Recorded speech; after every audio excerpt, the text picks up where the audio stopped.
Bienvenue sur Toroui News, n'oublie pas de t'abonner et de cliquer sur la cloche pour plus de vidéos.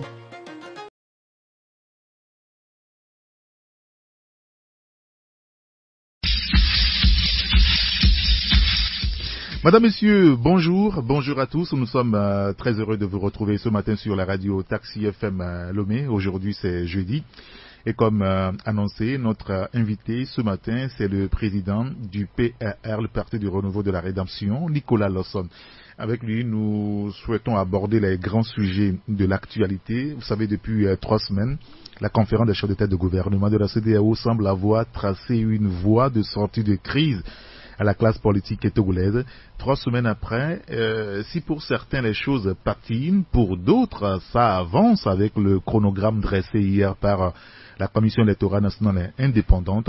Le mois de novembre sera consacré en l'enrôlement des électeurs, 4 décembre pour le début de la campagne électorale et le 20 décembre pour les législatives. Alors une situation qui frise la provocation selon l'opposition. Le comité d'action pour le renouveau, car dans un message hier exprimait son indignation, je cite, du fait que le parti au pouvoir persiste à poursuivre l'installation de la CENI au mépris des mises au point de la coalition de 14 partis sur la base des dispositions de la feuille de route de la CEDEAO. Alors, comment sortir de ce cycle infernal et parvenir à unifier ce pays? C'est le but de l'émission de ce matin. Retour en studio avec notre invité ce matin, comme annoncé depuis hier, c'est Nicolas Lawson, le président du PRR, le Parti du Renouveau de la Rédemption. Monsieur Nicolas, bonjour. Bonjour. Merci d'avoir accepté d'être avec nous ce matin. Merci de m'avoir invité. Comment est-ce que votre parti se porte aujourd'hui? Parce qu'on a remarqué depuis quelque temps, vous ne parlez plus. Non, il se passe quoi? Qu'est-ce passé? Mon parti n'a pas beaucoup d'importance parce que je n'ai pas un esprit partisan. Je l'ai répété. Ce qui importe avant tout, c'est le prestige et la grandeur de notre pays, le Togo, le bien-être et la dignité de tous les Togolais. Et c'est ça qui doit faire notre fierté. Et c'est pour ces valeurs-là, ces objectifs-là, que nous devons nous battre au-dessus de tout. L'esprit partisan est destructeur.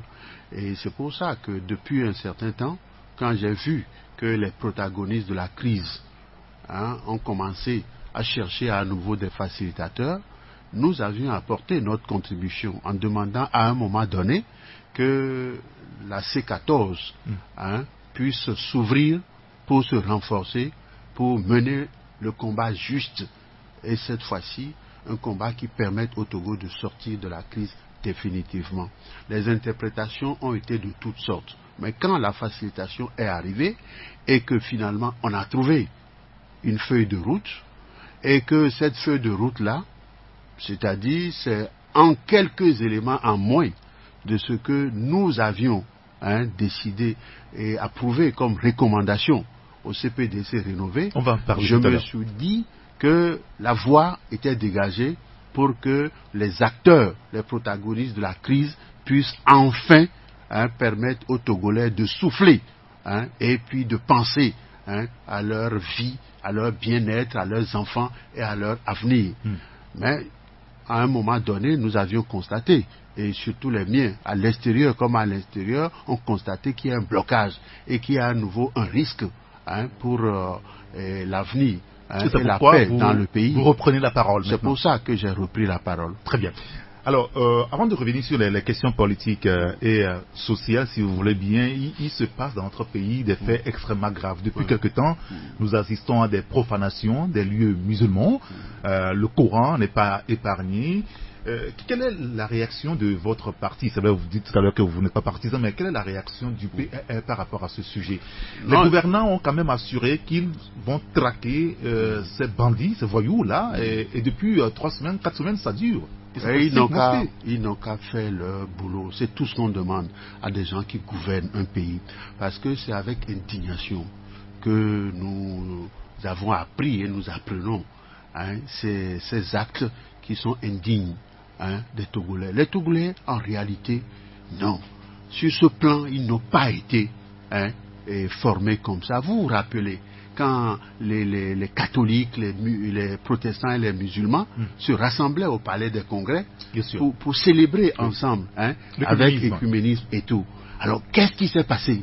Pourquoi donc, tout d'un coup, ce travers et cette attaque, hein, indigne, hein, de nous et de violation, hein, des lieux de culte de nos frères musulmans et tout? Je ne peux pas être d'accord. Je trouve que c'est le diable qui est en action là, l'esprit diabolique, vous comprenez? C'est ça, en réalité. Donc, on doit traquer cela. On doit mettre un terme à cela. C'est de la provocation et ça peut déstabiliser notre société. Nous ne voulons pas ça.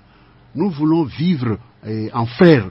Nous voulons vivre heureux et tout. Moi-même qui suis ici, voyez-vous, c'est-à-dire la femme qui a mis au monde, hein, le père de ma mère, elle est kabyre, mais elle était musulmane. Elle était kabyre musulmane. Ah, et c'est pour ça d'ailleurs que un de ses fils ou de ses petits-fils a donné à Messankondi une place pour que le défunt Hassani Tidjani puisse construire une mosquée là-bas. Parce que ma grand-mère, c'est ça, était kabyre et donc musulmane. Vous comprenez? Donc on ne peut pas accepter cela. C'est-à-dire là où on adore Dieu Tout-Puissant, qu'on l'appelle Dieu, Mahou ou Allah, mais oui, c'est l'Éternel. Et il est le seul éternel. Donc là où on l'adore, hein, là où, hein, on demande sa miséricorde et tout sur notre pays, on n'a pas le droit d'aller faire des actes aussi diaboliques et tout. Donc nous demandons expressément aux autorités, à ceux qui sont en charge de l'autorité aujourd'hui, de pouvoir trouver une solution rapidement à cela. Et s'ils n'en sont pas capables, et on voit leur incapacité et tout, et c'est pour ça que les Togolais est-ce que les autorités sont incapables aujourd'hui de traquer ces gens-là? Vous savez que c'est une enquête qui se mène et il faut du temps. Non, il ne faut pas du temps. Certaines enquêtes. Non. Vous savez, qu'est-ce que vous appelez le temps? Ça fait combien de temps que ça dure? Ça fait combien de mosquées qu'on a attaquées et tout? Ça fait 5. Oui, c'est pas normal. Vous comprenez? La sécurité dans ce pays, l'ordre et la discipline doivent pouvoir régner. Quand on est en charge du destin d'une nation, on fait tout pour tout sécuriser. Chaque individu doit être protégé, toutes les propriétés des Togolais doivent être protégées. Et en plus, les lieux du culte. Comment on peut laisser faire des choses comme ça et demander quel temps? Il n'y a pas de temps pour arrêter le mal. Vous pensez qu'on n'est pas suffisamment protégé au Togo? Oui, on ne l'est pas. Les gens protègent leur intérêt personnel. L'État est devenu une vache à lait où certains individus, hein, prennent leur part et ne s'occupent pas des autres. Vous comprenez? Et c'est ça qui est mauvais et dangereux. C'est ce combat que nous menons. Nous ne menons pas un combat contre des hommes, des individus, des partis. Nous menons un combat contre ce qui se fait de mal, ce qui n'est pas bien, ce qui n'est pas supportable, acceptable. Alors, ce qui s'est passé avec nos frères musulmans où des mosquées, des Corans ont été profanés, est-ce qu'on peut l'apporter sur le terrain politique aujourd'hui? Vous pensez Non, comme certains le disent? Non, ça c'est de la délinquance et du gangstérisme, tout simplement. Ça n'a rien de politique, ça. C'est pas ça, la politique. Si c'est ça que les gens croient être la politique, eh bien, vraiment, ce serait tragique pour notre pays, que ça continue ou que ça soit conçu. Parce qu'il n'y a pas longtemps, on a parlé du djihadisme dans la politique. Il ne peut pas. Vous savez, je vais vous dire une chose. Dans notre pays, vous ne voyez pas souvent ça. Aujourd'hui, on voit nos sœurs musulmanes avec leur burqa et tout ça là et tout. Vous comprenez? Parce que nos frères qui sont musulmans ou tout ça à l'extérieur et autres, ils viennent chez nous ici. Parce que on a l'habitude de proclamer que notre pays est un pays de paix. Et qu'il doit y avoir l'unité, le rassemblement de notre peuple et tout. Donc si les gens sont chez nous, où ils sont des compatriotes et tout, nous avons l'obligation, l'État a l'obligation de protéger tous les individus, qu'ils soient togolais ou étrangers ou autres, qu'ils soient chrétiens, catholiques, musulmans, athées ou autres. L'État doit obligatoirement protéger les uns les autres. C'est pour ça que nous, au niveau du PR, nous exigeons le retour, le rétablissement de l'autorité de l'État, l'ordre et la discipline dans notre société. Non, attendez là. Il n'y a pas de l'autorité de l'État aujourd'hui, vous pensez? Non, partout. Il n'y a pas de l'ordre? Non. Partout, c'est du désordre, de la délinquance, de l'immoralité. Moi, j'ai une sorte de petite forêt devant ma maison et tout que des gens entretenaient. Quand j'ai été obligé de dégager cela, ah oui, ils ne sont pas d'accord. Et ils ont protesté. Et ils m'accusent que, est-ce que c'est ça? Et quand on veut être président, on fait des choses. Ah bon, quand je veux être président, je dois laisser devant ma maison, ah oui, le bordel. Vous comprenez? Les gens transforment tous les lieux en des dépotoirs et tout ça là. Allez à la plage. Allez à la plage, à Lomé. C'est un scandale. Notre pays ne doit pas accepter ça. Et ça, c'est la faute à Faure Gnassingbé, vous pensez sincèrement? C'est pas Faure Gnassingbé. Il y a des gens qui sont en charge. Bien. Voilà. Quand vous êtes nommé ou vous êtes élu, vous avez l'obligation d'exécuter un certain nombre de tâches et tout. Quand on prend par exemple un décret en Conseil des ministres pour mettre un terme à la vente, à la distribution et tout, et des sachets plastiques et tout, c'est Faure Gnassingbé qui doit aller faire ça? Est-ce qu'il n'y a pas des gens qui ont la charge de ça? Aujourd'hui, vous allez voir à la mairie à la voirie de Lomé. Vous avez là où les gens travaillaient avant, il n'y a pas de toit, des trucs comme ça et tout. Il n'y a plus de services d'hygiène et tout. Les gens font quoi? Ils sont nommés pour quoi? Pour aller faire l'éloge de Faure Gnassingbé, pour pouvoir voler et constituer une minorité de fraudeurs, d'accapareurs dans ce pays et ne rien faire. Et puis après, bon, c'est Faure Gnassingbé qui les a nommés. Ah, donc, on défend Faure Gnassingbé pour continuer à être un fraudeur, un délinquant de la République. Et on n'exécute pas la fonction pour laquelle on a été nommé. C'est ça qu'il faut que nos frères doit comprennent. mettre un terme à ça? Oui, il faut un nouveau gouvernement. C'est ça que je disais depuis des années, un gouvernement de salut public, capable de protéger tous les Togolais, de redresser ce pays et de donner de la dignité. D'assurer le bien-être de tous les Togolais. C'est ce qu'on demande, c'est tout. C'est pas autre chose. C'est pas une bataille pour le pouvoir ou pour le parti ou pour des groupes de gens et tout. Ce qu'on demande, c'est quoi? C'est-à-dire la restauration du prestige de ce pays, de sa grandeur et tout, et assurer la dignité et le bien-être de ses enfants. Si vous voulez, on va revenir sur ce gouvernement de salut public que vous professez depuis des années, parce qu'on vous entend revenir sur le sujet très très régulièrement. Mais quand on parle de l'ordre, de la discipline dans le pays, est-ce que ce n'est pas aussi de l'affaire des citoyens que nous sommes? Non. Chacun individuellement. Non, l'État, c'est là où vous voyez le drame. Vous n'inspirez pas confiance. Et vous n'êtes pas, vous ne donnez pas confiance, et comment je dois dire, c'est-à-dire, quand le chef de l'État, c'est ça le problème aujourd'hui, c'est pour ça que j'ai quelques mal des fois. Quand il a constaté lui-même qu'il y a une minorité qui s'accapare des richesses du pays, l'impunité ne doit pas être, tu vas à l'ordre du jour. Il doit frapper, il doit dégager ces corrupteurs, ces corrompus, et ces gens qui s'accaparent des ressources de ce pays et tout, qui ne foutent rien. Et le défunt Gnassingbé Yadema disait quoi? Quand le mur n'est pas fendu, le lézard ne peut pas rentrer dedans. On ne peut pas aller accuser l'opposition d'être responsable de la chienlit dans ce pays. C'est parce que vous avez créé une situation insupportable, inacceptable, qu'une opposition donnée peut se prévaloir donc de vous critiquer, de vous attaquer, et elle est dans son jeu. Comprenez? Si le pays était bien dirigé, bien ordonné, de la discipline, de l'ordre, de la morale, et que la corruption n'avait pas gangréné tous les secteurs d'activité de ce pays et tout, et que des gens qui sont sortis de rien, qui n'ont rien, sont devenus des milliardaires du jour au lendemain, en volant l'État et tout, comprenez? On détourne 26 milliards pour faire une route de Lomé à Enfoin ou Vaughan. La route, ça n'existe pas et tout, vous comprenez? On laisse quelqu'un venir, on dit investisseur étranger, il prend la signature de l'État, il va prendre 300 milliards, il dépense à peine 100 milliards, il vole le reste. J'en parlais, pas question d'en parler. Je deviens donc l'ennemi de ces individus-là. Il faut éliminer cet individu-là et tout. C'est quoi ça? C'est ça qu'on veut, qu'on restaure, cette donc autorité, les cette citoyens n'ont pas de moralité. responsabilité quand on parle de la Non, discipline. l'État a l'obligation de mettre de l'ordre. Quand un citoyen a failli, il faut le frapper.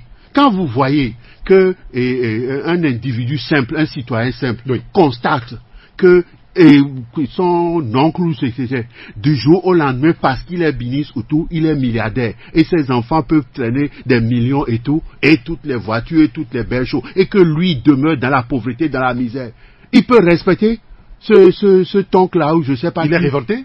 Il est révolté. Et c'est juste ça. C'est-à-dire, j'ai dit et répété que les injustices sociales créer des révolutions. Forcément, comprenez. Parce que Dieu ne nous a pas créés pour que les uns puissent avoir le tout et que les autres n'aient rien du tout. Comprenez. Il y a des gens qui sont extrêmement dangereux dans ce pays. Ils cumulent des portefeuilles ministériels, ils foutent rien. Ils sont nuisibles non seulement à l'État togolais, mais ils sont nuisibles au peuple togolais et nuisibles à M. Faure Gnassingbé lui-même qui les laisse faire. Vous n'êtes pas capable d'être à ce poste-là et vous cumulez des postes et vous laissez les problèmes se développer. Quand la population n'est pas d'accord, il faut réprimer. Quand l'opposition n'est pas d'accord, il faut réprimer et on les accuse. Mais en même temps, au-delà des prises de position, des prises de parole de vous qui êtes dans l'opposition, vous avez dit entre-temps sur nos antennes que vous n'êtes pas opposant. Oui. Vous ne vous opposez à presque. Moi, je suis un cocardier, un patriote. Voilà. Au-delà des prises de position des partis, voilà. Que faites-vous pour pouvoir restaurer la discipline? Voyez-vous, qu'est-ce qu'il est dit? Que, avant tout, c'est la parole. Oui. Il faut d'abord dire ce qui ne va pas. Et si vous avez les moyens de les corriger. Maintenant, quand j'ai fini de dire ce qui ne va pas, je dis souvent ce qu'il faut faire. Des propositions. Des propositions. Et quand je dis cela, certains individus s'en accaparent, mais ne font pas ce que je suis en train de dire. Ils vont trafiquer les choses, ils vont faire autre chose, ainsi de suite et tout. Prenez le pays aujourd'hui. Quand le pays est réduit à cette situation-là, où on est obligé pour faire n'importe quoi, par exemple, cette histoire de voirie et tout, d'aller faire des prêts auprès de la Banque mondiale, 16 milliards, et ils sont fiers.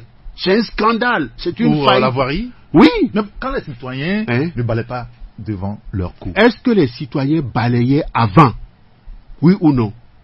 Est-ce qu'il n'y avait pas un service d'hygiène avant qui passait dans les maisons et tout ça? Pour le contrôle. Pour le contrôle et tout. Cette discipline-là, comment c'est parti? Ces individus qui veulent être ministres, qui veulent être, je ne sais pas quoi, maire, préfet et tout, ils foutent quoi? Ils foutent quoi? C'est à eux de pouvoir faire ces choses. Quand tu es maire de Lomé, quand la voirie est dans cet état-là, quand les services d'hygiène, ça ne marche pas et tout. Et que, par exemple, il y a une ministre du développement à la base. C'est pas aller se balader avec l'argent du pays pour prêter 30 000 francs par ici, pour faire des trucs comme ça et tout. Ce sont ces choses-là qui sont à la base du développement. Il faut assurer cela à la population, comprenez. Vous devez tout faire. L'environnement, il y a un ministre, il va inaugurer des salles de classes qui sont construites dans le nord et tout. C'est son boulot, ça. Quand, par exemple, on voit que dans ce pays, au prix de je ne sais pas quoi et tout, de souffrances des Togolais, des difficultés et tout, le CTMB a été nationalisé en 1974, vous comprenez. Et qu'aujourd'hui, on voit que ces appellent ça au padre je ne sais pas quoi. Ah oui, les gars sont là, les étrangers, et ils lavent les déchets dans la mer, ils prennent l'argent, ils s'en vont avec, et on ne voit même pas les traces et tout. Et quand on lui en parle, lui il est le vice-président, il est soutenu par M. Faure Gnassingbé, donc il peut embêter tout le monde, il peut emmerder, et il nous rend malades, il nous détruit, il détruit notre environnement et tout. Et il est arrogant, insolent, et des gens, des Togolais acceptent cela. C'est inacceptable. Et quand nous ne sommes pas d'accord, alors nous sommes opposants, on ne nous aime pas, on nous met des bâtons dans les roues, on nous empêche de vivre dans notre pays. Est-ce que nous devons accepter cela? Qu'on lave les déchets des phosphates dans la mer et que ça pollue la nappe phréatique et tout, et que l'eau que les gens boivent, l'eau est contaminée et tout. Est-ce que c'est ça, gouverner un pays et tout? Non! On va continuer de parler de cette situation tout à l'heure, beaucoup plus la politique avec la feuille de route de la CEDEAO, on va revenir là-dessus tout à l'heure, mais après la pause publicitaire, ça dure à peine 1 minute. 93.1, au cœur des grands événements. Merci de nous rejoindre sur Radio Taxi FM Lomé. Pour la seconde partie de Taxi Presse, notre invité ce matin, c'est le président du PRR, Nicolas Lawson. Monsieur le Président, on va maintenant aborder le sujet lié donc à la feuille de route de la conférence de chefs d'État de gouvernement, feuille de route dressée il y a 3 semaines exactement. Vous avez eu le temps de le parcourir, Qu'est-ce que cela vous inspire véritablement, cette proposition de sortie des crises des chefs d'État de la sous-région? Non, vous savez, les gens disent souvent... c'est ça, non? Oui, c'est bien cela. Chez nous. Le travail que nous avions fait dans le cadre du CPDC rénové, il y a une soustraction en moins de quelques éléments de nos recommandations dans la feuille de route et tout. Mais c'est sans gravité. Donc à partir de cet instant, si le pouvoir l'accepte, si la coalition l'accepte et tout, il était de notre devoir de veiller à ce que les choses se fassent et à ce que la population togolaise soit satisfaite. Oui. C'est cela. Mais malheureusement, je vois qu'il y a un risque devant. Parce que la coalition n'est pas satisfaite. Et il a fallu que la CEDEAO envoya donc le président de la commission de la CEDEAO pour venir clarifier et rectifier les choses. Malgré cela, on a vu qu'il y a certains compatriotes qui veulent faire le forcing, qui veulent croire qu'ils ont le bon droit de pouvoir organiser des élections à leurs conditions et se fixant comme obligation la date du 20 décembre et tout. Non. Ils veulent à nouveau mettre le feu à la maison. Et ça, c'est pour ça que nous avions décidé que je reparle à nouveau. Bien. Parce que en août 1990, j'étais là.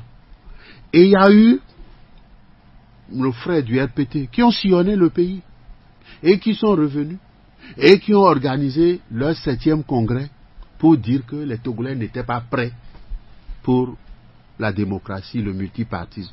J'étais correspondant rédactionnel permanent d'Afrique Expansion au Togo en ce moment-là, avec ma carte de presse internationale. Je suis allé dans cette salle où j'ai pris d'autorité le micro pour dire qu'ils étaient en train de préparer le pays à la violence et que c'était une haute trahison et que le pays allait balancer dans la violence s'ils n'arrêtaient pas leur comédie. Ils avaient voulu m'intimider et tout, mais comme j'ai été malin de dire, vous allez enterrer Gnassingbé Yadema, vous êtes en train de détruire Gnassingbé Yadema et tout le système et tout, et vous croyez que vous défendez quoi? En 90. En 90. Avant le slogan populaire.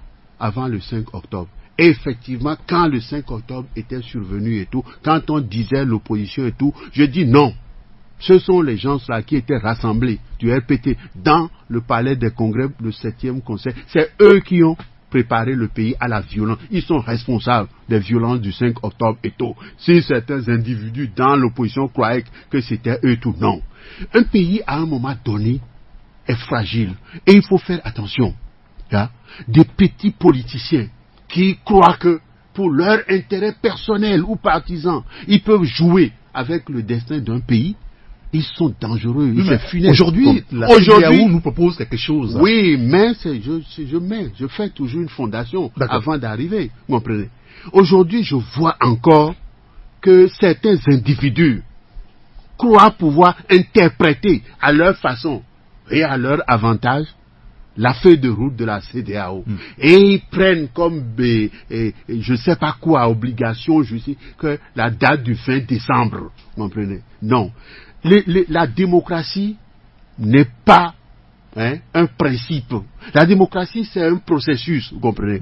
Et quand il y a à l'horizon des dangers, des difficultés, des risques et tout, l'homme raisonnable, responsable doit faire attention et ne pas foncer vers le risque et vers le truc. Là, il devient dangereux, il devient funeste et nuisible. Et c'est la raison pour laquelle les nôtres ont demandé que je reparle à nouveau, pour dire que comme ces gens-là, durant le 7e conseil, ont provoqué les violences du 5 octobre et tout, M. Faure Gnassingbé, le président Faure Gnassingbé, n'a qu'à prendre conscience que ces gens-là, qui veulent faire croire qu'il faut aller encore à des élections, ne sont pas ses ennemis. Ne sont pas ses amis, ils sont ses ennemis. Comprenez? Ils sont dangereux pour le Togo, pour les Togolais et pour M. Faure Gnassingbé lui-même. Et le Conseil des ministres du 3 août dernier nous renseignait que le chef de l'État a pris la parole au cours de ce Conseil des ministres et a insisté sur la nécessité de tirer tous les enseignements politiques par rapport à ce que nous avons vécu. Eh oui, parce que vous ne les voyez pas dans cette disposition aujourd'hui. Non. Vous savez, moi je suis pas entré en politique par ambition personnelle. Je suis entré en politique parce que j'ai été appelé par quelque chose. Et quand mon pays, parce que si je vous raconte ma vie, hein, d'où je viens, qui je suis et tout, oui, vous l'avez dit une fois déjà ici. Voilà, et tout. Vous verrez que j'ai été aussi formaté pour jouer mon rôle dans ce pays et tout. C'est quoi le problème? Un jour, j'avais demandé quelque chose à M. Gnassingbé Eyadema, et il m'a dit, mais puisque toi et les autres vous refusez, je prends qui j'ai sous la main. Aujourd'hui, M. Faure Gnassingbé est entouré de ces gens-là. Et puis, il entend de partout le monde et tout, des Togolais qui s'insurgent contre lui et contre le système dont il est le chef, ainsi de suite et tout. Et parce que il entend ces bruits-là, ces condamnations et tout, les gens l'ont pris en otage pour lui faire croire qu'ils sont en train de le défendre, le protéger. Le chef de l'État aujourd'hui est pris en otage? Oui, par ces gens-là, oui. Mais c'est lui le patron? Non. Vous savez, quand John Agyekum Kufuor, c'est moi qui l'ai conduit jusqu'au pouvoir. J'ai été pendant 1 an et demi son conseil, après je l'ai quitté et tout. Quand il était parti voir Jerry John Rawlings pour préparer la passation du pouvoir et tout, qu'est-ce que Jerry John Rawlings lui a dit? Jerry John lui a dit, méfie-toi le plus de tes proches collaborateurs. Ils sont les plus dangereux parce qu'ils vont te dire tout est bon, tout est bien et tout. Alors que tout n'est pas bon et bien. Et c'est d'ailleurs pour ça qu'il avait choisi Jones Atamis comme candidat du NDC, que les autres n'ont pas accepté. C'est-à-dire les caciques du NDC n'avaient pas accepté. Et ça avait créé la scission jusqu'à ce que les Gouzitanos, les Poitoufs et tout ça qui sont là aujourd'hui, ont fait scission pour aller que les Reform Movement. Mais mon ami, Piv Yobeng, c'était un sujet qui n'avait pas le droit de choisir Atamis. Mais lui, que ça dit compte tenu de son instinct, c'est un homme qui est sanguin et qui sent, tu vois et tout, il a insisté. Malheureusement, Atamis avait échoué une première fois. Et c'est là où Kufuor a pu avoir le pouvoir et tout. Et Jerry John Rawlings lui avait dit, méfie-toi d'abord de tes proches collaborateurs. Ils vont te mentir. Ce qui ne va pas, ils vont te dire ça va. Ils se protègent parce qu'ils sont corrompus et coquins entre eux. Alors le chef doit toujours se méfier avant tout de ses proches collaborateurs. Parce que ses opposants vont lui dire ce qui ne va pas. Ses opposants, les meilleurs, vont lui dire ça ne va pas, ça ne va pas. Il faut qu'il vérifie cela pour voir si ce que l'opposant a dit, si c'est vrai ou si c'est faux. Et il doit pouvoir savoir en court-circuitant donc ses proches conseillers et tout. Tes conseillers te prennent en otage. Et ils deviennent une mafia autour de toi et ils constituent leur fortune.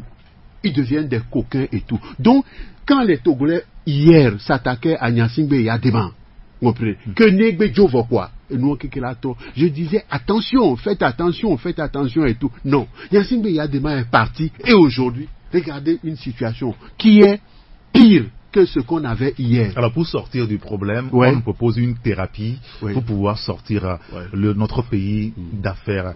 Est-ce que vous pensez franchement que ce que la CEDEAO nous propose là peut nous aider à sortir de la situation? Oui. Vous évoquez tout à l'heure le cas du CPDC rénové. Oui.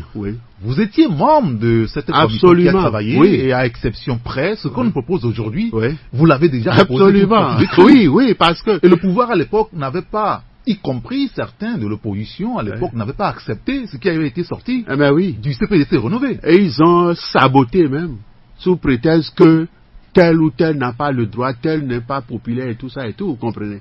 C'est-à-dire, ce qui est bon, quand c'est votre ennemi qui le fait, non, n'allez pas contre cela.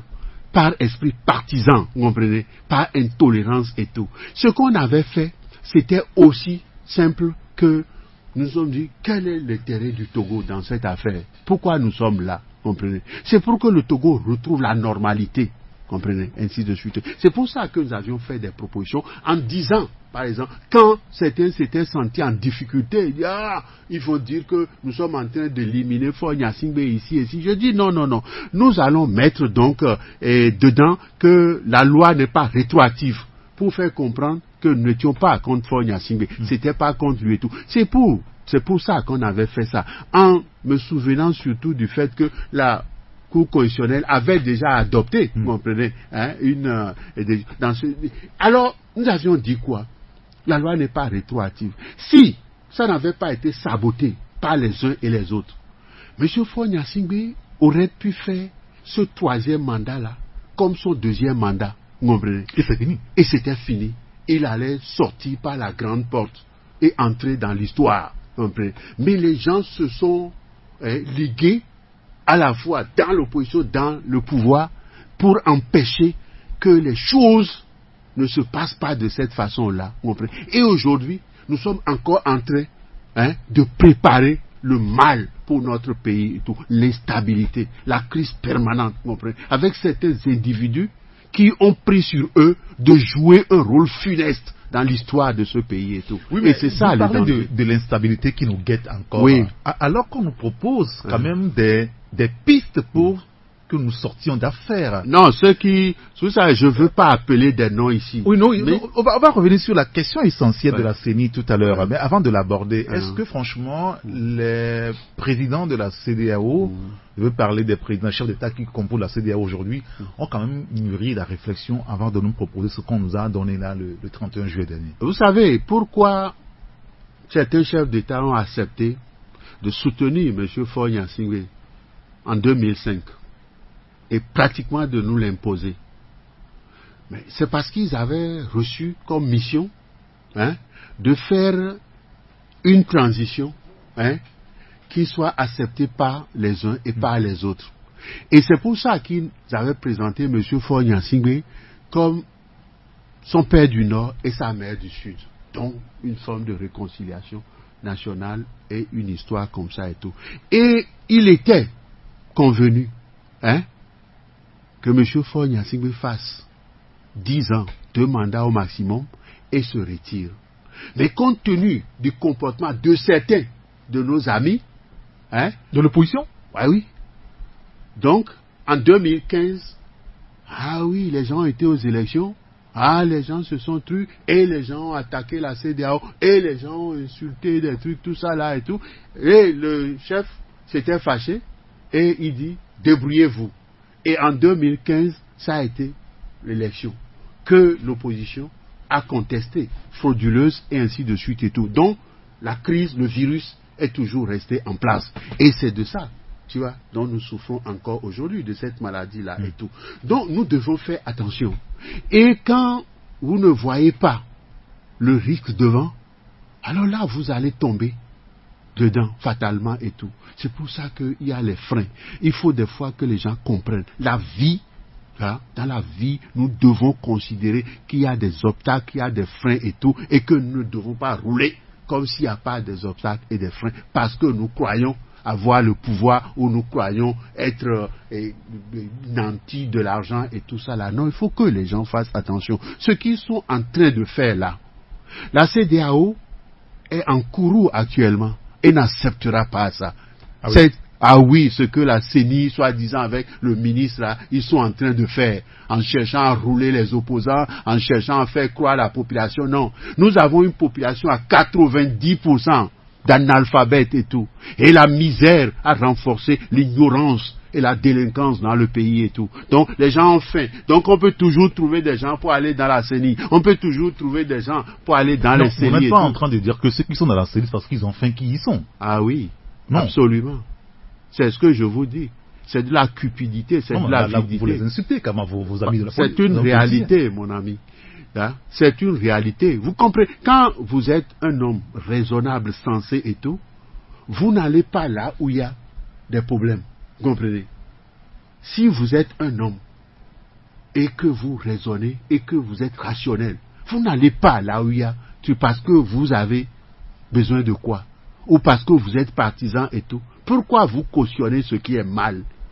Pourquoi vous voulez profiter d'une situation qui est une situation? En son analyse de la situation. Quelle analyse? Non, je dis non. Pas cette même. Donc c'est de l'ignorance. Vous comprenez? C'est de l'ignorance. Si c'est pas de la cupidité et tout. C'est tout. Vous comprenez? C'est ça. Qu'est-ce que vous croyez? Moi, je suis pas venu en politique en 90 ou par et tout. J'ai été, tu vois, avec mon oncle, le général Paul-Émile de Souza, au Dahomey, le général Paul-Émile de Souza. Quand on a fait le coup d'État, Condé a fait le coup d'État à Émile Dalin Zissou, mon oncle est devenu président de la République, il était le chef, j'étais avec lui. Quand il a fallu donner le pouvoir au triumvirat, à Piti Ahoumadegbe Maga et tout, c'est moi qui les avais servis et tout, comprenez. Quand il a fallu faire un coup d'État, le 26 octobre 1972, par les 4 capitaines Aïpé, Béton, Nestor et tout, c'était là. Et comment et Mathieu Kérékou est parvenu au pouvoir? Je le sais, des gens racontent leur vie et tout. Non. Donc, dans la maison où j'étais, chez les De Souza et tout ça là, bon, le colonel Alphonse Allé avait épousé Matin, il venait à la maison, les enfants et tout ça. Et Maga était... Donc, j'étais tombé dans la politique très, très tôt. Quand j'avais 10 ans, j'ai été envoyé à Gbomé-Calavi chez le sous-préfet de l'époque, Tchakwe François, qui avait été un collaborateur de mon papa. Là, vous êtes plus béninois que togolais. Non, parce que le Togo et le Bénin étaient des pays colonisés ou sous protectorat. À l'époque, il n'y avait pas de truc de Togo souverain et tout. Mais moi, je suis né à Ného. Bien sûr. Voilà, je suis né à Ného. Ouais. Mais, donc, j'ai été versé dans ça parce que la maman de mon père était une fille donc de Francisco Félix Tchacha de Souza à Singomé. Donc ma grand-mère, mon père est mort avant ma naissance, donc ma grand-mère à un moment m'a récupéré et j'ai été dans cette famille-là. Donc j'ai commencé comme ça, entrer en politique. Donc avec tous ces gens-là, jusqu'à ce que je raconte, le coup d'État de 20, c'est à la suite de ça que j'étais venu au Togo. Et quand j'étais venu au Togo, Eric Gaton, j'ai été d'abord au collège Saint-Joseph, puis au lycée de Tokoin, avant d'aller à l'UB. Et au moment où j'étais encore élève, il y a des gens aujourd'hui, comme les Dem Kodjo, comme les Bari Moussa Ba, qui étaient déjà des ministres. À l'époque. À l'époque. Moi, j'étais élève. Et aujourd'hui, ils sont toujours là, à la présidence de la République. Dem Kodjo n'est plus là-bas. Il est là, avec rang de ministre et conseiller du chef de l'État et tout. Ce qu'ils oublient, c'est que, je ne sais pas s'ils ont lu le principe de Peter. Tout homme, à un moment donné, arrive à son niveau d'incompétence, et s'il ne se retire pas pour aller à la retraite, il devient une nuisance pour son groupe et pour la société. Comprenez? C'est ça la réalité. Et le monde a changé depuis, par rapport au monde dans lequel eux, ils étaient entrés en politique avec le RPT, le parti unique et tout ça. Le monde a changé aujourd'hui. Le monde dans lequel nous vivons aujourd'hui, le monde de l'internet, des satellites et tout ça là, ça n'a rien à voir avec leur logique là. Et pourquoi ils sont encore là? Il faut changer. Il faut changer. Il faut changer radicalement. Et vous voyez, tu sais, à un moment donné, je soutenais comment il s'appelle, Donald Trump, parce que j'ai vu qu'il avait senti qu'il fallait arrêter la mondialisation sauvage. Il avait commencé ça. Mais il fait ça lui-même de façon brutale. C'est pour ça que vous ne le soutenez plus aujourd'hui. Non, je ne peux plus le soutenir. Parce que c'est trop brutal. Il pouvait aller doucement et avoir raison. Il peut réclamer à juste titre d'équilibrer sa balance commerciale avec la Chine, avec l'Europe et tout. Mais pas dans la provocation. Pas dans la violation d'un certain nombre de règles, comme ça, à sa façon, comme il veut, comme de la tyrannie un peu pour le reste du. Mais il est dans une logique donnée, parce que le logiciel a changé, comprenez, le paradigme l'a changé, la vague de la mondialisation doit refluer pour laisser maintenant les États, les sociétés déterminer leur propre destin. Vous avez entendu comment le premier ministre grec s'est réjoui quand il n'y avait plus le contrôle de l'Union européenne et du FMI. Alors pourquoi le Togo serait content alors qu'il y a toujours la tutelle du FMI et de la Banque mondiale, c'est-à-dire des fonctionnaires supranationaux qui ont montré leur incapacité, leur inconséquence à gérer des pays, vont maintenant gérer des groupes de pays et tout, et déterminer la politique de ces pays. C'est vrai que vous ne les mettez jamais dans votre cœur. Non, parce vous que n'allez pas ensemble à vacances. Les mutations mondiales, c'est depuis 30 ans que j'ai commencé à surveiller pour voir dans quelle direction nous irons et pourquoi ceci, cela. Quand les gens, quand moi j'avais développé le co-développement avec Jean-Pierre Cotte en France, avec les académiciens, lui, le prince Ringuet, Edgar Faure, le président Senghor et tout, le co-développement. Parce que ça ne venait pas de leur coterie et tout, ils ont abandonné ça et les bureaucrates supranationaux ont été amenés un concept futile et tout qu'ils appellent développement durable. C'est scandaleux. Très bien. Revenons sur la politique togolaise. Peut-être d'aborder enfin le sujet lié donc à la CENI qui vous tient aussi à cœur. Je l'ai senti plusieurs fois dans votre intervention. Mais le 19 août dernier, ça faisait 12 mois que, la crise politique s'est accentuée avec le Parti national panafricain, le PNP. Donc le 19 août dernier, ça faisait un an.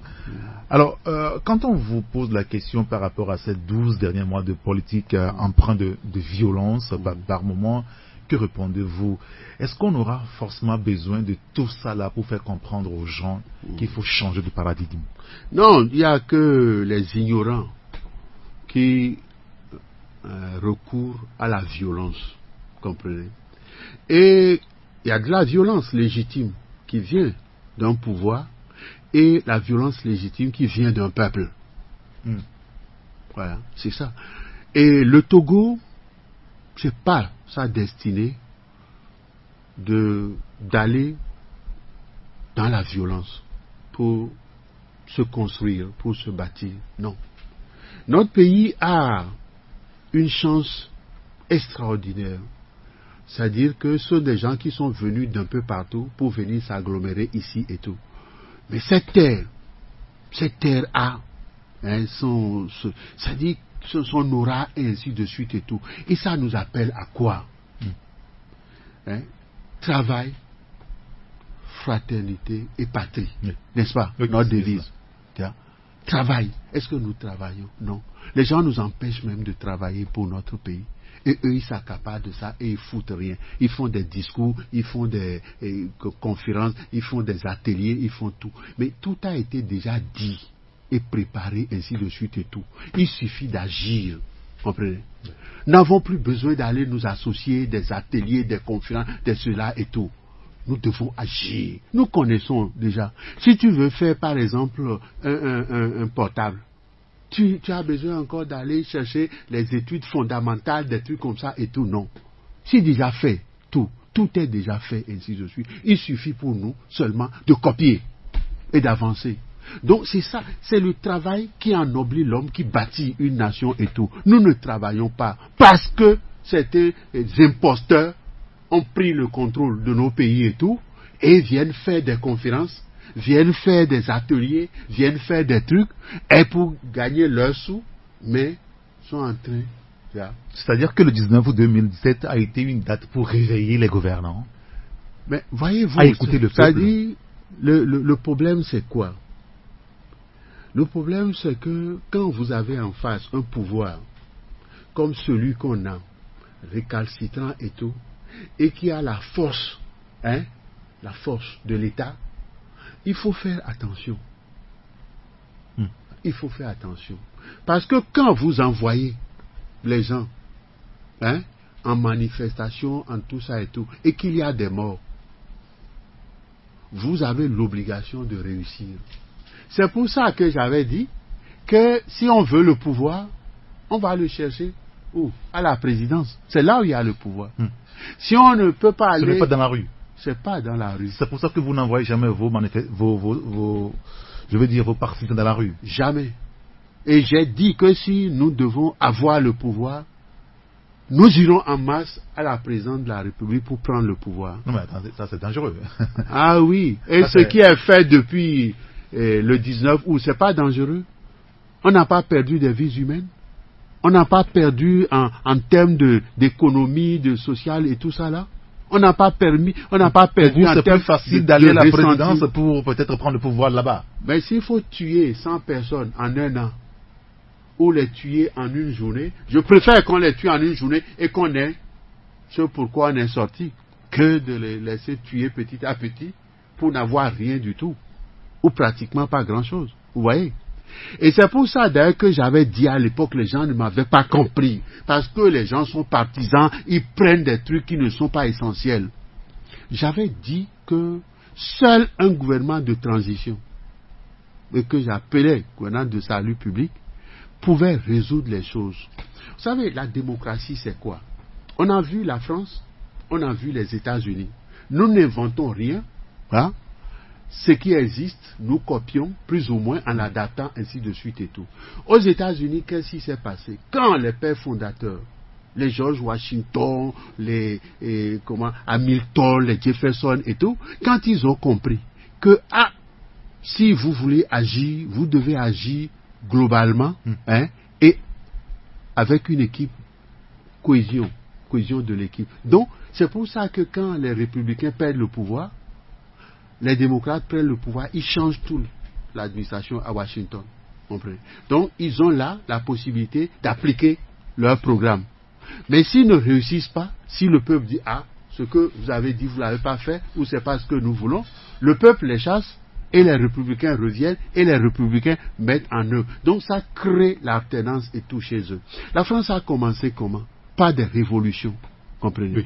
Ouais. En 1789, on a guillotiné Louis XVI, on a guillotiné son épouse et tout. Et puis après, ceux qui ont guillotiné le roi et la reine et tout ça, après qu'est-ce qu'ils ont fait? Les Robespierre, les Saint-Just, les Buonarroti, tout ça là, Danton et tout, ils se sont guillotinés eux-mêmes. Et en 1830, une nouvelle révolution. En 1848, une nouvelle révolution. En 1870, la commune de Paris. Et la commune de Paris qui était le sommet de la barbarie et tout. Voilà la trajectoire. C'est pour ça que quand j'ai entendu la citation à la conférence nationale souveraine, nous sommes ici par la volonté du peuple, nous n'en sortirons que par la force des baïonnettes. J'ai frémi. Et j'ai sursauté. J'ai peur. Oui. J'ai dit, quelle mauvaise prémonition et tout. Ça ne sera. Parce que ça qui nous suit. Ça nous suit. Parce que, vous savez, qui avait prononcé cette phrase-là? C'était Mirabeau. Oui, Mirabeau. Hein? Mirabeau, c'était un anticlérical notoire. Et ça avait été fatal et funeste pour la France et tout. Donc, tout ce que nous devons faire, nous devons tenir compte de certaines réalités. Et d'ailleurs, il ne peut pas avoir de la politique en dehors des réalités. On va revenir sur cette question tout à l'heure après notre dernière pause. Taxi FM 93.1, au cœur des grands événements. Nous apprenons également que l'enrôlement des électeurs se fera le mois d'octobre, 1er octobre pour la zone sud, à partir du 17 octobre pour la zone nord.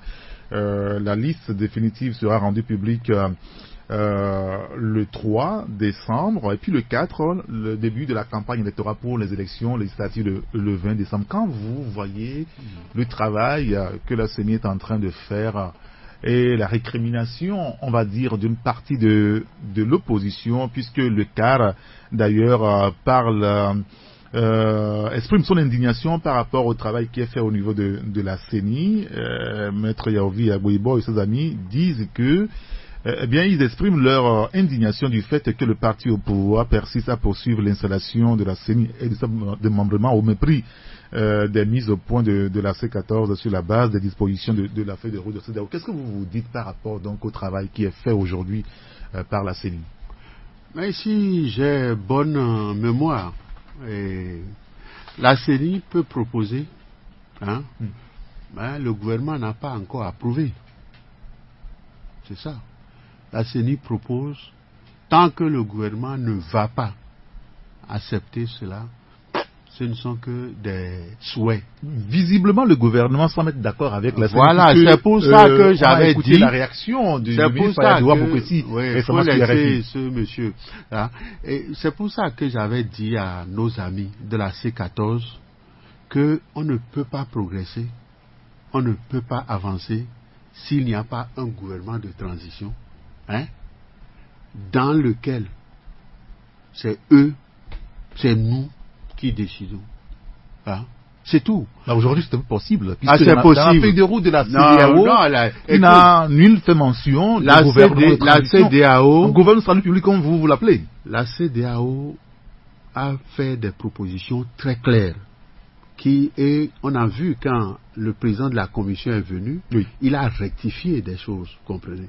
Quand eux, ils font la sourde oreille, c'est dit, quand il y aura des problèmes dans ce pays, il ne faut plus qu'ils croient qu'ils seront à l'abri.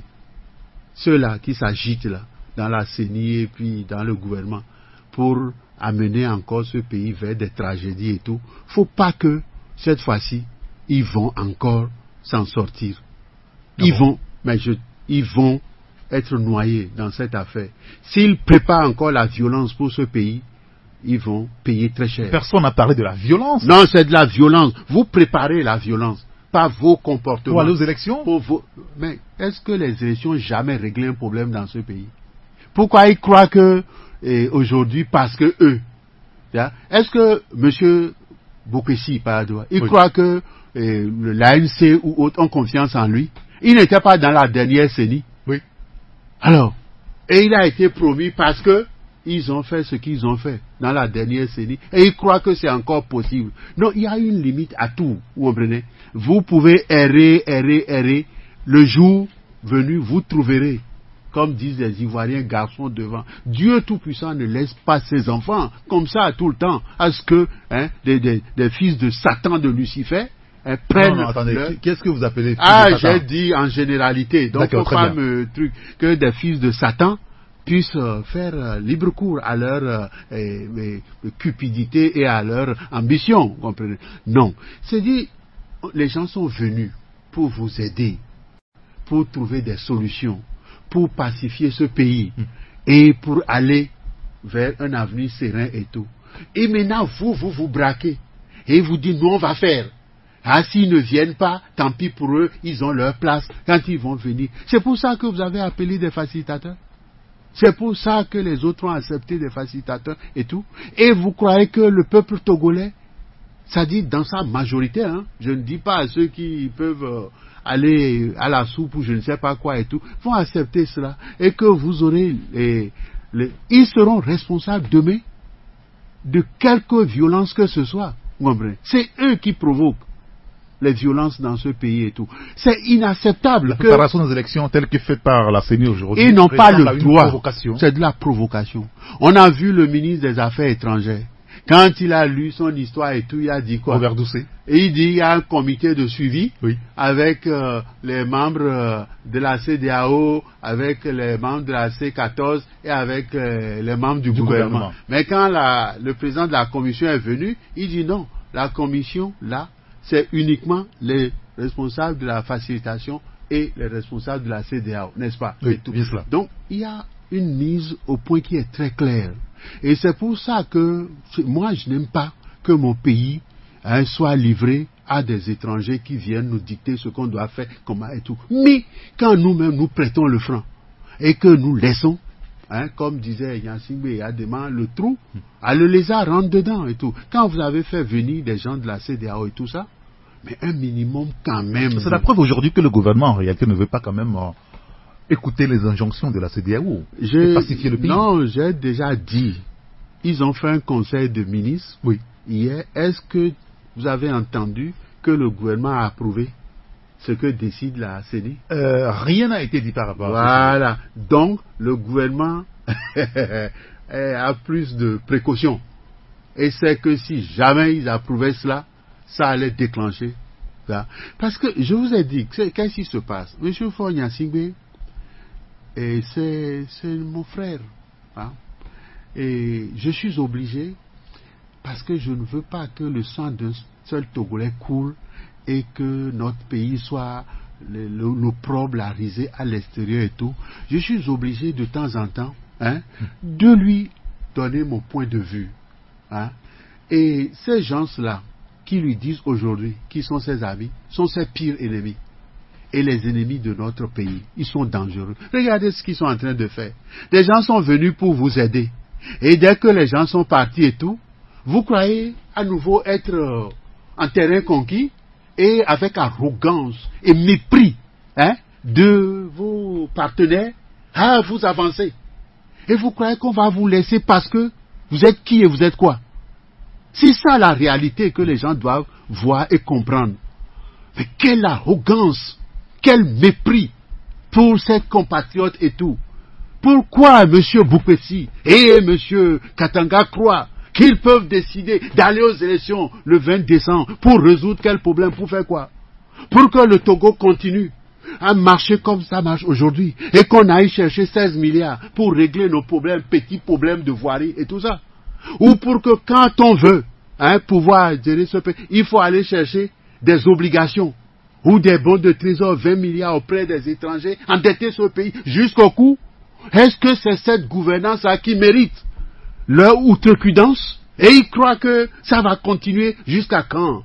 C'est ça la réalité. C'est pour ça que Et que faites-vous? C'est pour ça que je suis sorti pour leur dire, il faut arrêter. Il faut arrêter avant qu'il ne soit trop tard. Et je dis à M. Faure, le président Faure Gnassingbé, de les arrêter. Ils ont détruit... Il a une responsabilité lui aussi aujourd'hui. Il doit les arrêter. Ils ont détruit Gnassingbé et Adema. Et beaucoup sont encore là, dans le système, en train de rôder. Pendant la transition, dans le gouvernement de transition, il y avait un monsieur qui s'appelait Payadoa Boupessi, qui avait refusé que monsieur Gnassingbé n'avait plus le droit d'utiliser les avions que son gouvernement avait acheté. Il était dans l'opposition à l'époque. Non, il était au gouvernement, il se disait non.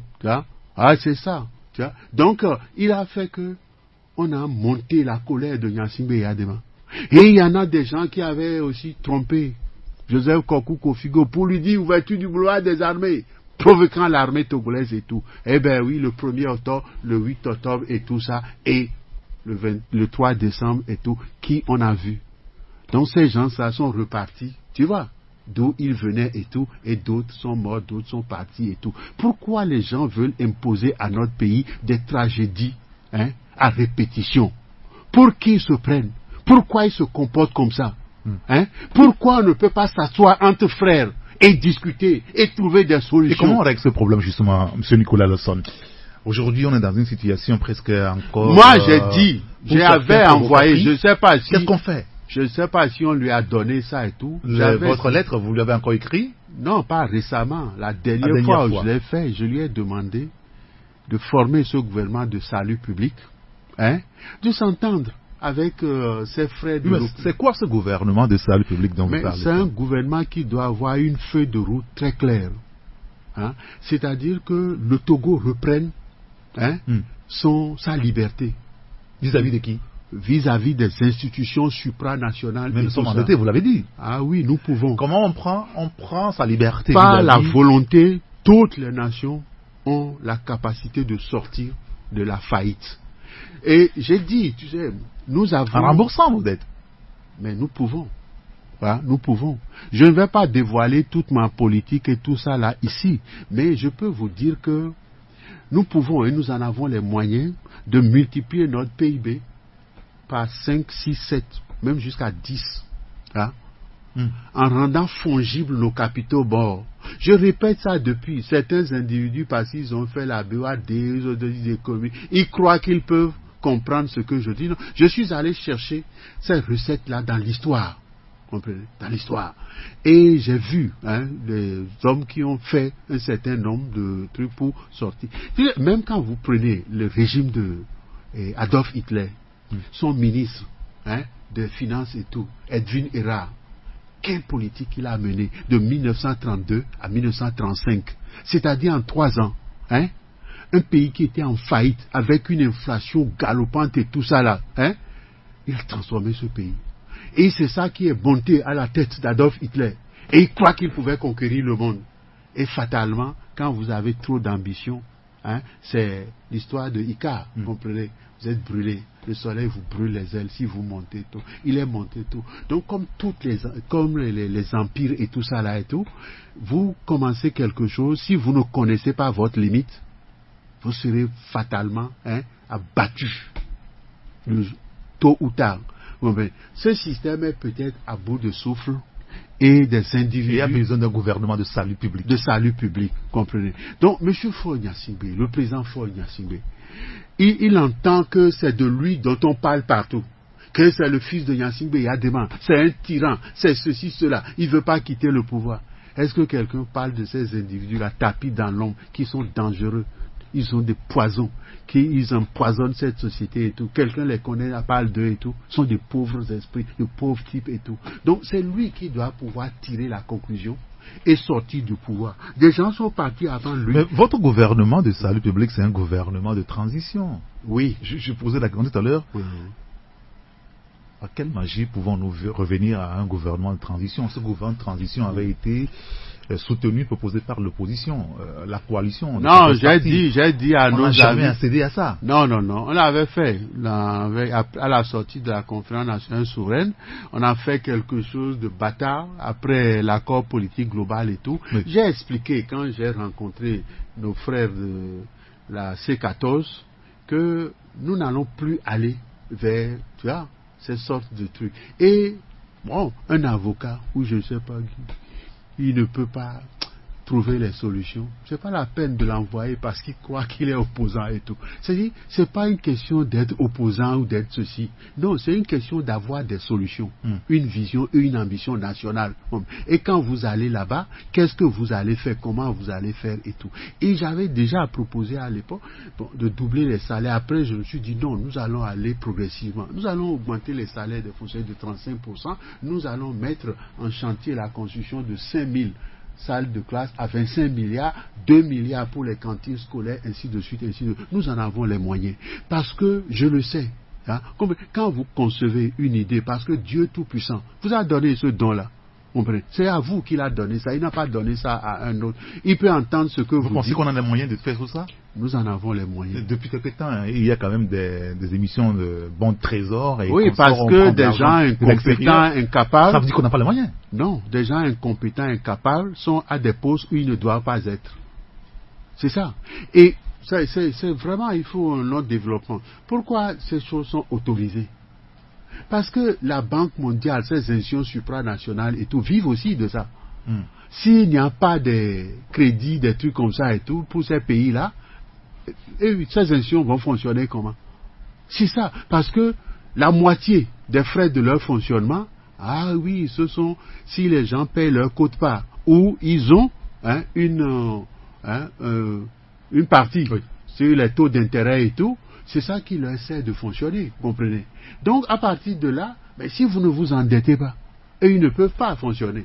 Donc, ils vous encouragent, malgré tout, avec quelques nuances un peu hypocrites et tout, à dire, mais en réalité, nous n'avons pas besoin d'eux. Nous n'avons pas encore rendu fongibles nos capitaux morts. Et donc, pendant ce temps, on a besoin d'eux. De qui?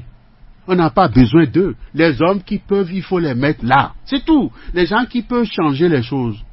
Les gens qui peuvent redonner aux Togolais de la dignité, qui peuvent redonner au Togo et son prestige. Et nos déventions disent ils veulent que ce pays soit à l'ordre de l'humanité. Ah oui, qui sont ceux qui sont là, qui peuvent faire ça et tout? Mais quand vous voyez par exemple des gens s'attaquent à Nicolas Losso et veulent me détruire, ce sont les ennemis du Togo et des Togolais. Parce que ce que je peux faire, ils ne veulent pas que je fasse ça. Parce que ils ne vont pas continuer leur corruption morale, et autres et tout. Donc, ils bloquent le progrès de ce pays et tout. Et comme ça, ils vont dire à M. Fognancé, attention, quand il va venir, ce qu'on va dire, il va aller dire ça et tout. Et moi, je ne viens pas pour qu'on aille tuer ensemble, pour qu'on aille voler ensemble et tout. Vous comprenez? Si vous me dites qu'on va aller voler ensemble, je dis non, je vous emmerde. C'est tout. Si on doit faire les choses, qui marche pour que ce pays aille de l'avant, oui. Quand j'ai proposé qu'il faut 3 milliards de dotation de base à toutes nos préfectures, dans un premier temps, on a 39 préfectures, ça fait 117 milliards. Nous les avons. Nous avons des capitaux morts qui valent des milliers de milliards. Il faut les rendre fongibles. Est-ce qu'ils savent? Ils ne savent pas. Comment on peut faire? Est-ce qu'on a l'audace, la capacité de faire ça? Ils n'ont pas cette capacité-là. C'est pour ça que mon parcours personnel m'a préparé à ça. Comprenez? Sans père et sans mère et tout, j'ai été avec des hommes d'État. Non seulement au Togo, mais au Ghana. Vous accepteriez aujourd'hui de travailler avec un prochain gouvernement de Faure Gnassingbé pour pouvoir rendre opérationnel toutes ces propositions-là? Oui, s'ils le souhaitent. Et s'ils souhaitent, Oui, s'il le souhaite et s'il souhaite faire ce qui est bon et arrêter les histoires des gens qui ont 3 postes, 4 postes, maire de Lomé, Port, développement à la base, diététique de qualité. Il faut arrêter ça. Ça, ce sont des injustices sociales. Et c'est de la gabégie, ça et tout. Les gens ne donnent pas les résultats qu'il faut. Et on les garde. Et les gens croient qu'ils sont... Et ils foutent rien. Comprenez? Quand vous êtes directrice du cabinet d'un président de la République, c'est un travail à plein temps. Et qui exige un certain nombre de compétences, de qualité et autres. Vous n'allez pas vous balader avec un sac à la main pour aller visiter des petits ateliers, des trucs comme ça et tout. En quoi ça... Et vous êtes en même temps ministre du développement là-bas. Non, parce que ça aussi, c'est par là qu'on doit construire, c'est-à-dire le progrès de ce pays. Donc, les histoires de voirie, les histoires d'assistants ou assistantes sociales dans toutes les mairies, les histoires d'infirmiers ou infirmières dans toutes les écoles et tout, on l'avait avant. Et nous devons arriver même, regardez le couteau. Regardez le grand couteau à goût, tout ça là et tout. Nous devons installer là-bas, je dis, il y a des endroits où on fait l'agriculture, il y a des endroits où on développe des athlètes, tu vois, de haut niveau. Et on forme. Aujourd'hui, on achète des gens à des millions d'euros. Pour les transferts. Pour les transferts. Nous pouvons préparer les kaolos de demain pour les vendre. Nous pouvons préparer les Tommy, s'ils veulent Tommy, tu vois, tout ça. Nous pouvons préparer ça. Et tout ça là, c'est bon. Et pour l'agriculture, et pour le sport, et tout, et tout. Et nous avons tout le Nord. Nos frères dans le Nord souffrent, ils sont malheureux. J'ai été à Pendia et tout ça là. J'ai vu la misère. Ça m'a heurté. Ça m'a déchiré le cœur et tout. Donc c'est pour ça que je dis, il faut mettre, l'aéroport de Niantougou comme le hub pour la sous-région. Pas seulement pour le Togo. Et pour soutenir ça, nous pouvons mettre le village Hajj à Sokoré. C'est-à-dire, tous ceux qui veulent aller à la Mecque, dans le nord du Ghana, du Bénin, au Burkina, ils doivent passer par Niamtougou. Alors, on leur met le village, ils passent 2 jours là-bas, pour s'initier aux pratiques du Hajj, des trucs comme ça et tout, avant de partir. Donc, le Togo va être un centre de trucs, et le Nord, nos frères et sœurs du Nord vont connaître donc la prospérité, l'activité et tout. Donc, ils ne vont pas demain aller manifester, et faire des trucs et tout. Parce que quand vous créez la misère, les injustices sociales et le truc, et que vous fabriquez des gens comme ça, qu'est-ce que vous voulez qu'ils fassent? Quand on vient leur dire, ah non, non, non, vous êtes pauvres, on vous exploite et tout, ils vont se révolter, ils vont casser des choses et tout. Mais quand vous leur donnez à manger 3 fois par jour, leurs enfants vont dans de belles écoles et tout ça là, avec des cantines scolaires et tout ça là et tout, avec des gens. Et vous croyez qu'ils vont accepter d'aller casser des choses et tout ça? Alors, M. Nicolas Lesson, comment est-ce qu'il va falloir faire pour unifier ce pays enfin? Ça fait quand même des années qu'on parle de la réconciliation. On se rend compte que ce pays n'est pas réconcilié avec lui-même. Non. Comment est-ce qu'il faudra procéder désormais? Vous me parlerez de l'injustice sociale qu'il faudra enrayer et consommer. Comment est-ce qu'il faut faire pour que les fils et les filles de cette nation s'entendent sur l'essentiel, pour qu'il n'y ait pas de la violence? Parce qu'on estime que la CENI telle qu'elle travaille aujourd'hui est en train de préparer une prochaine violence. Violence pour le pays. Comment est-ce qu'il faut enrayer tout ça? Monsieur Faure Gnassingbé a encore la possibilité, la capacité d'arrêter cela. Parce qu'il est en charge de la destinée de ce pays encore. Comprenez? Oui. Est-ce que les gens de la CEDEAO lui ont dit de partir avant 2020? Non, on lui a donné une marge. Comprenez? Et il doit voir, quand il lit l'histoire. Moi, j'ai vu Rollins quand il était parti, en 2000. Personne ne l'a forcé. Et aujourd'hui, il est bien. Il est à l'aise. J'ai vu la dernière fois John Mahama se balader pour être... J'ai vu Yahi Boni aussi se balader et tout ça là et tout. Donc il y a une vie après la prison. Il y a une vie après la prison qui peut être ennoblie. Comment vous êtes sorti? Donc le temps est court, comprenez? Il doit préparer sa sortie. Qu'importe que personne ne le trompe, que personne ne lui fasse croire que on peut continuer à gérer ce pays comme ça après 2020. Et pendant 10 ans, 20 ans encore, ça va exploser. Gnassingbé Yadema était très fort. C'était un homme riche et tout.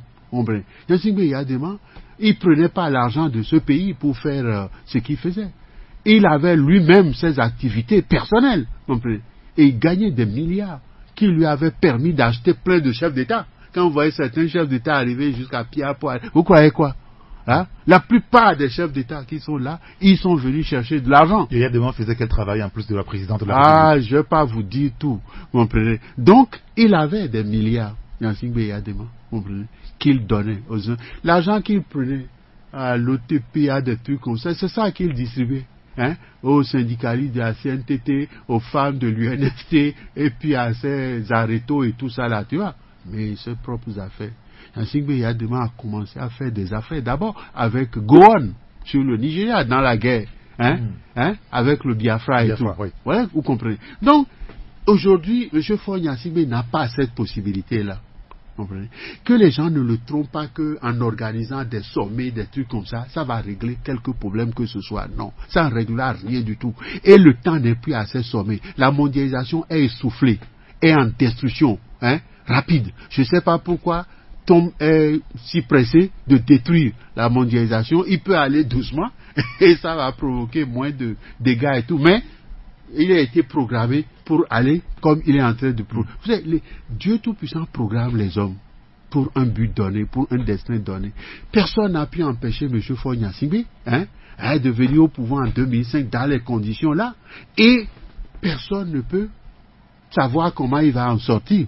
Mais au moins, en tant que Togolais, et me battant pour que ce pays puisse retrouver sa normalité et être dans les trucs et tout, je dis à M. Faure Gnassingbé qu'il a encore la possibilité de redresser ces choses-là, comprenez, de corriger, parce que quand quelque chose ne va pas, et quand c'est toi qui as le pouvoir, tu peux encore corriger cela. Il ne faut pas qu'il laisse ces gens-là le salir et salir notre pays et amener notre pays encore vers des tragédies. C'est pour ça que je suis ressorti de mon truc pour parler, parce que je ne veux plus que notre pays connaisse les tragédies depuis 27-30 ans. C'est pas normal. Pourquoi le Togo ne peut pas être un pays normal? Pourquoi on ne peut pas être fier? Pourquoi on ne peut pas s'entendre? Nous sommes des frères. Comprenez? Moi, les Kabyles sont mes frères, sont mes parents. Les Tchokossis sont mes parents, sont mes frères et tout. Les Évés là. La mère du père de mon père et de Pelé et tout. Nous sommes des frères, nous pouvons nous entendre. Pourquoi la vidité, la cupidité, le pouvoir peut nous mettre dans des conditions où on ne s'entend pas, on se détruit et tout. Et on fait du mal à notre pays et tout. On est fier de ça. On ne peut pas être fier. Tout ce qui se dit là à l'extérieur, tu peux être fier d'être Togolais. Tu ne peux pas être fier d'être Togolais. Quand les gens tombent, M. Faure Gnassingbé, qu'il suffit d'organiser des sommets et tout ça là, et ça va rectifier, c'est faux. Les gens qui ne foutent rien. Est-ce que vous avez bon espoir que ça changera? Ça va changer. Parce que ce pays devienne quand même... Oui, je crois en Dieu Tout-Puissant. Et je sais que ces voies sont impénétrables. Oui, il arrivera le jour où, tu vois, il va éclairer. Et je souhaite qu'il éclaire M. Faure Gnassingbé, qu'il n'accepte pas que... Regarde, nous avons un chef d'État, Gnassingbé Eyadema. Quand j'étais parti avec la délégation au Ghana, ce que Rollins nous avait dit, je me suis dit, mais ce type-là, il a pourtant été truc. Pourquoi il a cette opinion? Ce que Houphouët-Boigny nous a dit, ce que Kamparé nous a dit, ce que Nicéphore Soglo nous a dit, ce que Abdou Diouf nous a dit et tout. J'ai écouté ça. Et quand j'allais voir le président Omar Bongo, ce qu'il me disait de Gnassingbé Eyadema et tout ça là, vous comprenez. Mais aujourd'hui, son parcours, ça a été... Ils ont sali son parcours et tout, et ça a affecté le pays. Voyez cette équipe-là. Je dis, j'étais élève, ils étaient déjà des ministres, comprenez. Ministre des Affaires étrangères, ministre des Finances. Comprenez. Ils ont sorti ce qu'ils appelaient à l'époque des grands travaux. L'hôtel du 2 février, la CIMAO, la raffinerie, vous comprenez, ainsi de suite et tout. Et ils ont détourné de l'argent.